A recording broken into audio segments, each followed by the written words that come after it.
उप सभापति महोदय कि शून्यकाल में महत्वपूर्ण विषय पर बोलने का मुझे अवसर आपने दिया।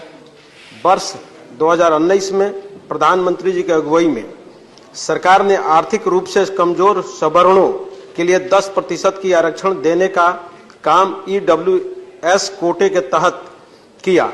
इस पर कोट के तहत आने वाले अभ्यर्थियों के उम्र सीमा की छूट का प्रावधान नहीं है, जबकि अन्य वर्गों को छूट मिलती है। मौजूदा समय में सरकारी नौकरियों में आरक्षण के आधार पर जिन्हें उम्र की छूट है उसमें SC ST 5 साल की, OBC 3 साल की छूट है। इसी तरह सरकारी नौकरियों में समान वर्ग के अभ्यर्थियों के लिए अधिकतम उम्र सीमा 32 साल की है।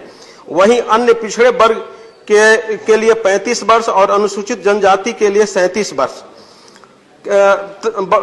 वर्ष तय है। महोदय, आपके माध्यम से मैं सरकार से आग्रह करना चाहता हूं कि कमजोर सवर्णों के लिए उम्र सीमा में छूट दी जाए तथा परीक्षार्थियों को लगने वाले आवेदन शुल्क में रियायत दी जाए ताकि सबका साथ सबका विकास का नारा पूरा हो सके।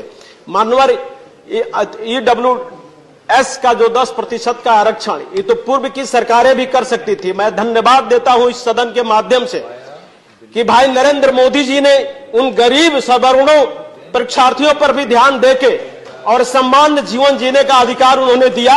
मैं आपके माध्यम से सदन से आग्रह करता हूं कि इस पर भी ध्यान देते हुए उन लोगों के आवेदन शुल्क और उम्र सीमा में रियायत दी जाए।